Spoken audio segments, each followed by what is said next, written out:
एक वक्त एक बड़ी खबर आ रही है, ब्रेकिंग न्यूज इस वक्त आ रही है। थोड़ी देर में मणिपुर के राज्यपाल से मिलेंगे बीजेपी प्रतिनिधि मंडल के नेता।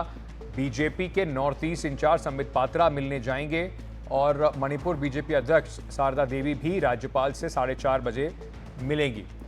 करीब ये जो इस वक्त की खबर आ रही है, तो क्या एन बीरेन सिंह के इस्तीफे के बाद अब बीजेपी में ये तय हो गया है कि कौन अगला मुख्यमंत्री बनेगा? क्या इसी को लेकर ये सारी मीटिंग्स हैं? ये एक अहम सवाल इस वक्त दिखाई पड़ रहा है। लेकिन आपको ये भी बता दें कि 2 साल जब हिंसा के शुरू हुई थी, उसके 2 साल बाद एन बीरेन सिंह ने इस्तीफा दिया और अब कयास लगाई जा रही है कि क्या बीजेपी जल्द से जल्द मुख्यमंत्री बनाएगी या फिर वहां पर प्रेसिडेंट रूल लगाया जाएगा। चलिए आपको एक बार फिर से बता देते हैं कि दिल्ली में इस वक्त जो चर्चाएं चल रही हैं कि क्या मणिपुर में राष्ट्रपति शासन लगेगा या फिर वहां पर नए मुख्यमंत्री शपथ लेंगे। उसको देखते हुए मणिपुर में इस वक्त एक बड़ी खबर आ रही है। संबित पात्रा मिलेंगे वहां पर राज्यपाल के भल्ला से कुछ देर में, और थोड़ी देर बाद 4:30 बजे के आसपास जो बीजेपी की वहां पर अध्यक्ष हैं मणिपुर की, वो भी 4:30 बजे राज्यपाल से मिलने वाली हैं। रत्नदीप चौधरी हमारे सहयोगी इस वक्त हमारे साथ जुड़ रहे हैं। रत्नदीप, तो क्या ये माना जाए कि नया मुख्यमंत्री मिल गया है, उसको लेकर सहमति बन गई है, या कुछ और कारण है इन मीटिंगों का?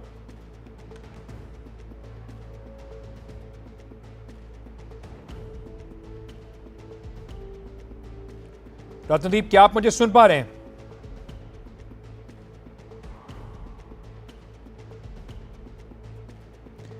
रत्नदीप चौधरी हमारे सहयोगी इस वक्त हमारे साथ जुड़ रहे हुए हैं। रत्नदीप, अगर आप हमें सुन, चलिए डिस्कनेक्ट हो गए हैं रत्नदीप इस वक्त हमारे साथ। कोशिश करेंगे उनसे दोबारा संपर्क साधा जा सके। पर इस वक्त की बड़ी खबर, बीजेपी का जो प्रतिनिधिमंडल है वो राज्यपाल से मणिपुर के आज मिलने वाला है, अब से कुछ देर में।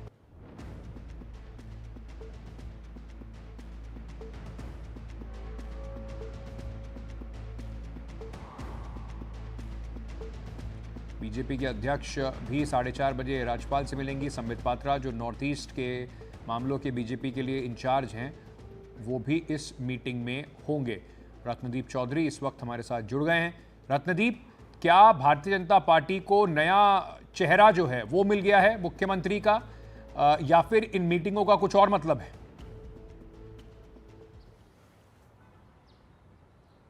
देखिए, अभी खुल के बात सामने नहीं आ रही है, मगर जब से जो पूर्व मुख्यमंत्री थे बीरेन सिंह, उन्होंने इस्तीफा दिया और उनको राज्यपाल ने केयरटेकर मुख्यमंत्री के रूप में कार्यभार संभालने को कहा, और इसके बाद जो 10 तारीख से जो असेंबली का बजट सत्र होने वाला था उसको कैंसिल कर दिया राज्यपाल ने। इसके बाद से ही संबित पात्रा जो कि नॉर्थ ईस्ट इंचार्ज है बीजेपी के, और वो वहाँ पे इम्फाल में है, और कल पूरे दिन बारी बारी से उनकी मीटिंग चलती रही एमएलए और जो मंत्री थे बीरेन सिंह सरकार में, उनके साथ आज भी ये मीटिंग चली। आज जो बीजेपी के वहाँ पे जो एलाइज हैं, एनपीएफ, एनपीपी और बाकी जो एलाइज है जेडीयू, इनके जो एमएलए हैं, इनके साथ भी मीटिंग चली। और जो कुकी जोमी समुदाय के एमएलए हैं, वो क्योंकि इम्फाल में नहीं है, उनके साथ भी टेलीफोनिक जो डिस्कशन है वो भी चलती रही। और अब जो हमें खबर लग रही है बीजेपी के सूत्रों के मुताबिक कि एक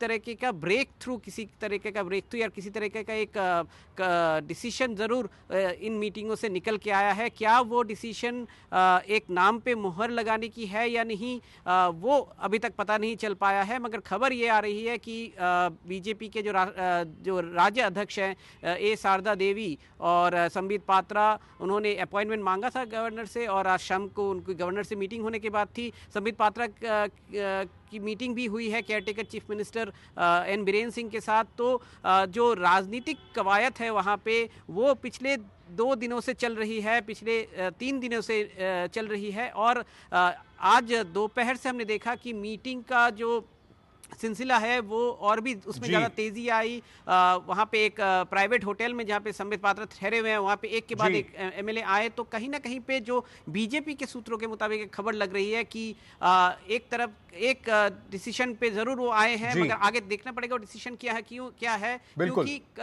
अगर कल तक गवर्नर वहाँ पे असेंबली सेशन नहीं बुलाए तो फिर एक कॉन्स्टिट्यूशनल क्राइसिस भी मणिपुर में हो सकता है। बहुत बहुत शुक्रिया रत्नदीप हमारे साथ जुड़ने के लिए। छोटा सा ब्रेक लेके वापस आ रहे हैं, बने रहिए हमारे साथ।